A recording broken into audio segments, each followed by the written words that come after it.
Bhopal Samajwadi party के मध्य प्रदेश अध्यक्ष doctor Manoj Yadav ने नीट प्रकरण को लेकर केंद्र सरकार पर तीखा हमला बोला है। उन्होंने कहा कि इस पूरे मामले की नैतिक जिम्मेदारी लेते हुए केंद्रीय शिक्षा मंत्री धर्मेंद्र प्रधान को तत्काल इस्तीफा दे देना चाहिए। डॉक्टर मनोज यादव ने आरोप लगाया कि यह एक गंभीर मामला है और इसे लेकर केंद्र सरकार की कार्यप्रणाली सवालों के घेरे में है। उन्होंने कहा कि देश के प्रधानमंत्री नरेंद्र मोदी का अब तक इस मुद्दे पर कोई बयान नहीं आना दुर्भाग्यपूर्ण और शर्मनाक है। सपा प्रदेश अध्यक्ष ने कहा कि छात्रों के भविष्य से जुड़े ऐसे मामलों में सरकार को जवाबदेही तय करनी चाहिए और दोषियों के विरुद्ध सख्त कार्रवाई करनी चाहिए। समाजवादी पार्टी इंडिया गठबंधन के साथ में है। दतिया में जो लगातार 25 साल से जो भ्रष्टाचार, गुंडा राज, जंगल राज जो चल रहा था, और उसको समाप्त करने के लिए समाजवादी पार्टी इंडिया गठबंधन के साथ में है। और मुझे उम्मीद है कि जनता का आशीर्वाद इंडिया गठबंधन को मिलेगा और निश्चित तौर पर इंडिया गठबंधन के प्रत्याशी घनश्याम सिंह विजयी होंगे। सबसे बड़ा सवाल पेपर लीक मामले में चौड़ा प्रदर्शन हो रहा है, लेकिन धर्मेंद्र प्रधान इस्तीफा नहीं दे पा रहा है। यूथ से बड़ा या देश से बड़ा ये मामला हो रहा है। बिल्कुल, बहुत अच्छा आपने सवाल पूछा है कि नीट पेपर लीक में हमारे लगभग 20 लाख छात्रों का भविष्य चौपट कर दिया है। उसमें सैकड़ों छात्र आत्महत्या कर चुके हैं, उनका सुसाइड हो चुका है। इस हत्यारी सरकार ने कहा जाए तो हत्या की है। और 21 छात्रों का तो रिकॉर्ड आया है, बाकी छात्रों का रिकॉर्ड भी इस सरकार ने नहीं लिया है, क्योंकि रिकॉर्ड आएगा तो इस सरकार की बदनामी होगी। और तो और सोचिए, जो लगातार 1 महीने से छात्र जो दिल्ली में जंतर मंतर पर धरना दे रहे थे, उनके ऊपर लाठियां 20 तारीख को लाठियां चलाने का काम किया है। और तो और जो हमारी बच्चियां, माताएं बहनें जो प्रोटेस्ट कर रही थी, धरना दे रही थी, उनके कहीं सर में चोट आई है, कहीं हाथ टूटे है, किसी का पैर टूटा है। और डॉक्टरों ने तक कहा कि सर पूरा खुला हुआ मिला, इतनी बुरी तरह इन्होंने मारा है। और बच्चियों के कपड़े तक फाड़ दिए गए हैं और उनको बहुत ज़्यादा गलत जगह मारा गया है। मैंने कुछ वीडियो भी देखे हैं।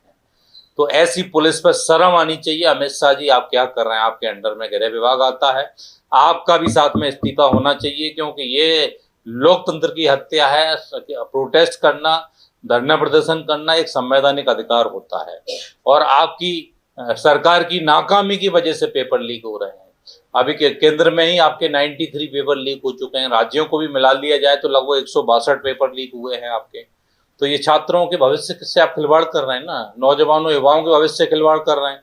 आपकी सरकार क्या कर रही है? जिम्मेदारी किसकी है? जब जनता ने आपको वोट दिया है, सरकार आपकी चुनी है, मंत्री आपके बैठे हुए हैं, तो आप इस्तीफा क्यों नहीं दे रहे हैं? साथ में आगे ये जिम्मेदारी लेनी है इस्तीफे के साथ में कि इन लोगों के साथ जो दुर्व्यवहार किया है, इनके साथ जो घटनाएं हुई हैं, उनका खामियाजा क्या होना चाहिए आपके लिए। क्योंकि पूरे देश का हर माँ बाप देख रहे हैं इस दुर्घटना को, जो घटना हुई है। आपकी पुलिस डंपर में पत्थर भर के लेके आती है, वहाँ पे कुछ टूटी गाड़ियों में छोड़ देती है, जिससे क्या उसकी अफवाह बनाई जा सके कि छात्रों ने पत्थर फेंके थे इसलिए हिंसक प्रदर्शन हो गया।